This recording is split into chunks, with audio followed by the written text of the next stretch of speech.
बढ़ रही है और जैसे टेक्नोलॉजी को अपना रही है आपने इसके बारे में बताया, तो कुछ थोड़ा सा यहाँ बताइए जो आप कुछ पॉइंट्स जो आपने मेन मेन बताए। जी हाँ, देखिए टेक्नोलॉजी में हिंदी काफ़ी तेज़ी से बढ़ रही है।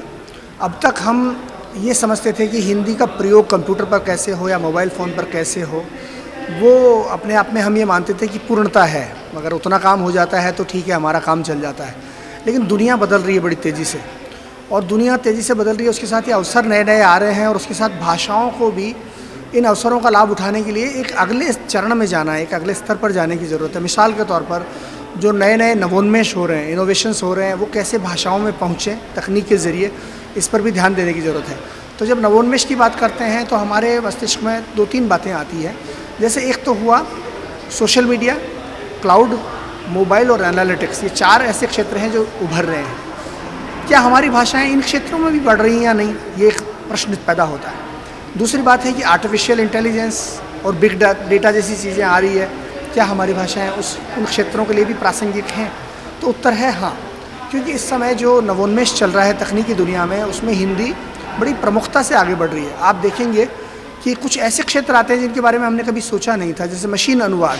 आप जानते हैं मशीन अनुवाद अंग्रेजी से हिंदी, हिंदी से अंग्रेजी और अन्य भाषाओं में काफ़ी निरंतर बेहतर होता चला जा रहा है। दूसरा है ध्वनि प्रसंस्करण, यानी आपकी आवाज़ को पहचानना।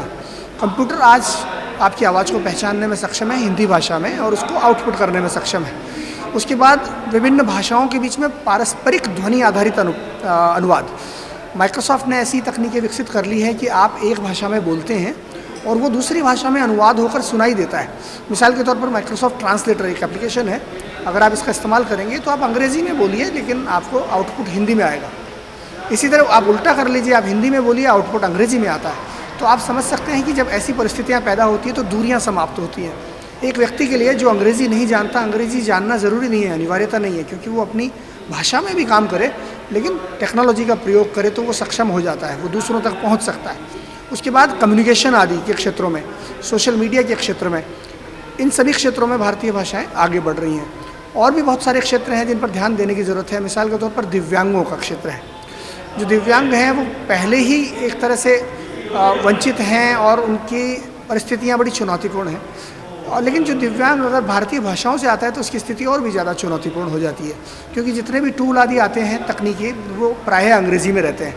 लेकिन अब हमने माइक्रोसॉफ्ट से इस तरह की शुरुआत की है कि दिव्यांगों के लिए भी जो हम सुविधाएँ बनाते हैं वो भारतीय भाषाओं में भी हों, हिंदी में भी हो।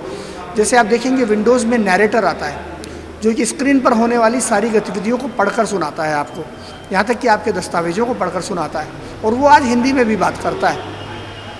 तो इस तरह से ये तमाम चीज़ें आ रही है। डिक्टेशन का हम अगर बात करें कि आप कंप्यूटर में बोलकर टाइप कब कर पाएंगे, तो जी आप आज ही कंप्यूटर में बोलकर टाइप कर सकते हैं। सिर्फ मोबाइल फ़ोन में ही नहीं, आप माइक्रोसॉफ्ट वर्ड में भी बोलकर हिंदी में टाइप कर सकते हैं आज। तो इस तरह की तमाम नई तकनीकें आ रही हैं जिनका प्रयोग आम लोगों को उठाना चाहिए। मुझे लगता है कि इस क्षेत्र में काम तो बहुत हो रहा है, लेकिन जागरूकता की थोड़ी कमी है, और उस संदर्भ में आपकी जैसी साइट जो है वो बड़ा योगदान दे सकती हैं। आपके जैसे वीडियो चैनल्स बड़ा योगदान दे सकते हैं, क्योंकि वो लोगों तक पहुंचते हैं और हमारी बात को वहाँ तक वो कन्वे करते हैं।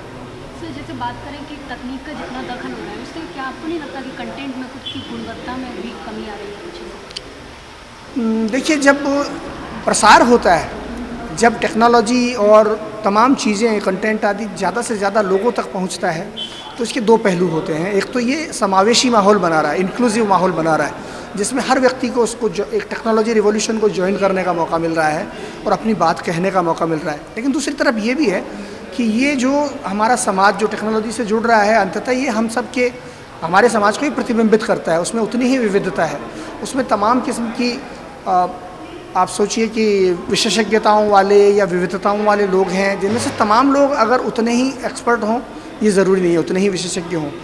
तो अनेक लोग इसमें ऐसे भी हैं जो शायद अपनी बात को उतनी अच्छी तरह से नहीं कह पाते। लेकिन महत्वपूर्ण ये है कि ये एक समावेशी माहौल बन रहा है, और जब हम इंटरनेट जैसी चीज़ों की बात करते हैं तो उसमें तमाम तरह की सामग्री का होना लाजिमी है, क्योंकि इनका जो प्रधान उद्देश्य है इंटरनेट का या इंटरनेट आधारित सुविधाओं का, वो ये है कि लोगों को किस तरह से एम्पावर किया जाए, लोगों को किस तरह अपनी बात कहने का मौका दिया जाए, लोगों को किस तरह से सामग्री को कंज्यूम करने का मौका दिया जाए, ज्ञान किस तरह से लोगों तक पहुँचे, किस तरह से वो तकनीक का इस्तेमाल करके सक्षम बने।